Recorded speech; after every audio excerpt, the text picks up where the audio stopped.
జాతీయ లోక్ అదాలత్ అవకాశాన్ని సద్వినియోగం చేసుకోవాలని జిల్లా ప్రధాన న్యాయమూర్తి గంధం సునీత పిలుపునిచ్చారు. జిల్లా న్యాయ సేవా సంస్థ ఆధ్వర్యంలో జాతీయ లోక్ అదాలత్ నిర్వహించారు. కక్షిదారుల సామరస్యం, సర్ది చేసుకునే నైజం కలిగి లోక్ అదాలత్ కల్పిస్తున్న అవకాశాన్ని సద్వినియోగం చేసుకుని తమ కేసులను పరిష్కరించుకోవాలని తూర్పుగోదావరి జిల్లా ప్రధాన న్యాయమూర్తి మరియు జిల్లా న్యాయ సేవా సంస్థ DLSA చైర్మన్ గంధం సునీత సూచించారు. రాజమహేంద్రవరంలోని జిల్లా న్యాయ సేవా సంస్థ ఆధ్వర్యంలో నిర్వహించిన జాతీయ లోక్ అదాలత్లో పలు మోటారు ప్రమాద పరిహార కేసులు, సివిల్ కేసులు, బ్యాంకు రికవరీ కేసులు, లేబర్ కోర్టు కేసులు, వినియోగదారుల కోర్టు కేసులు తదితర కేసులను మధ్యవర్తిత్వం ద్వారా విజయవంతంగా పరిష్కరించామన్నారు. రాజీ కుదిరిన అనంతరం బాధితులకు మంజూరైన పరిహారానికి సంబంధించిన చెక్కులు, అవార్డు పత్రాలను న్యాయమూర్తుల చేతి మీదుగా అందించారు. ఈ సందర్భంగా జిల్లా ప్రధాన న్యాయమూర్తి గంధం సునీత మాట్లాడుతూ కోర్టుల్లో పెండింగుల్లో ఉన్న అనేక కేసులను లోక్ అదాలత్ ద్వారా సామరస్యపూర్వకంగా మధ్యవర్తిత్వం ద్వారా పరిష్కరించుకునే అవకాశం ఉందని చెప్పారు.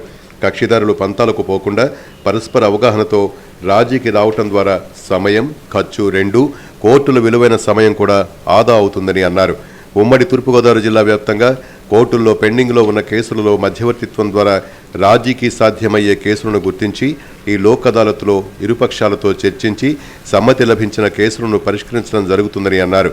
కార్యక్రమ నిర్వహణ కోసం జిల్లా వ్యాప్తంగా 47 బెంచ్లు ఏర్పాటు చేసి కక్షిదారులకు ఎటువంటి ఆటంకం లేకుండా చర్యలు తీసుకున్నామని పేర్కొన్నారు.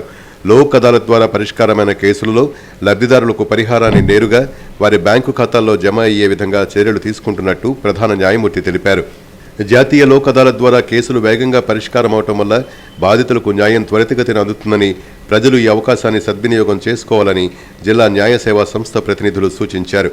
ఈ జాతీయ లోక్ అదాలత్లో 9వ అదనపు జిల్లా న్యాయమూర్తి ఎం మాధురి, జిల్లా న్యాయ సేవా సంస్థ కార్యదర్శి ఎన్ శ్రీలక్ష్మి, రాజమహేంద్రవరం జిల్లా కోర్టు పరిధిలో విధులు నిర్వహిస్తున్న న్యాయమూర్తులు, రాజమహేంద్రవరం బార్ అసోసియేషన్ అధ్యక్షుడు శోభనాది శాస్త్రి, పలువురు న్యాయవాదులు, కక్షిదారులు, ఇన్సూరెన్స్ కంపెనీలు, బ్యాంకు ప్రతినిధులు తదితరులు పాల్గొన్నారు.